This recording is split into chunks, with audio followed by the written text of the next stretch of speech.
ಕರ್ನಾಟಕ ರಾಜ್ಯ ಶಾಸನ ಸಭೆ ವಿಧಾನ ಪರಿಷತ್ತು ಅದರದೇ ಆದಂಥ ಗಾಂಭೀರ್ಯ, ಘನತೆ, ಭಾಷೆಗೆ ಶಕ್ತಿ ಎಲ್ಲವೂ ಇದೆ. ಪ್ರತಿ ವರ್ಷ ಸಂವಿಧಾನಬದ್ಧವಾಗಿ ಜಂಟಿ ಅಧಿವೇಶನ ಉದ್ದೇಶಿಸಿ ರಾಜ್ಯಪಾಲರು ಭಾಷಣ. ಈ 3 ವರ್ಷಗಳ ಕಾಲ ಈಗಿನ ರಾಜ್ಯಪಾಲರು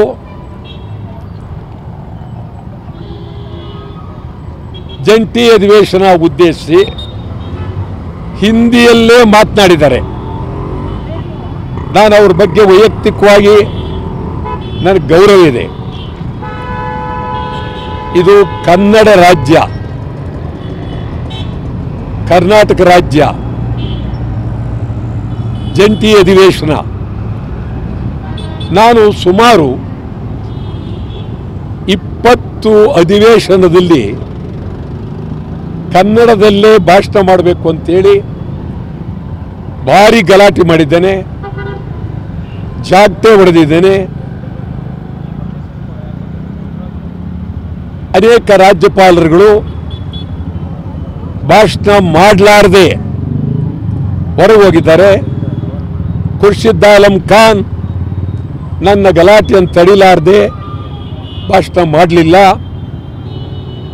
ಇದು ಕನ್ನಡ ರಾಜ್ಯ, ಕನ್ನಡದಲ್ಲಿ ರಾಜ್ಯಪಾಲರು ಮಾತನಾಡಬೇಕು. ರಾಜ್ಯಪಾಲರ ಈ ಜಂಟಿ ಅಧಿವೇಶನದ ಭಾಷಣವನ್ನು ಹಿಂದಿಯಲ್ಲಿ ಮಾಡಿರುವುದನ್ನು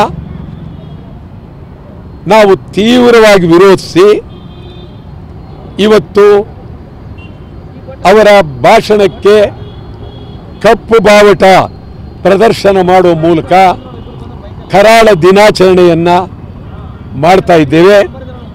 ಆದರೆ ಎರಡೂ ಸದನದ ಸದಸ್ಯರು ಒಟ್ಟಿಗೆ ಸೇರಿರ್ತಾರೆ, ಮಂತ್ರಿಗಳಿರ್ತಾರೆ.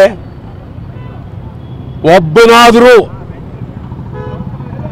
ಎದ್ದು ನಿಂತು ನಿಮ್ಮ ಭಾಷಣ ಕನ್ನಡದಲ್ಲಾಗಬೇಕು ಅಂತೇಳಿ ಒಬ್ಬನಾದರೂ ಹೇಳಲಿಲ್ಲ. ಕನ್ನಡದ ಬಗ್ಗೆ ಇವ್ರಿಗೆ ಯಾರಿಗೂ ಗೌರವ ಇಲ್ಲ. ನಿಜವಾಗಲೂ ಬಹಳ ನೋವಾಗುತ್ತೆ. ರಾಜ್ಯಪಾಲರ ಭಾಷಣವನ್ನು ಒಬ್ಬ ಪ್ರಶ್ನೆ ಮಾಡಬೇಕಾಗಿತ್ತು.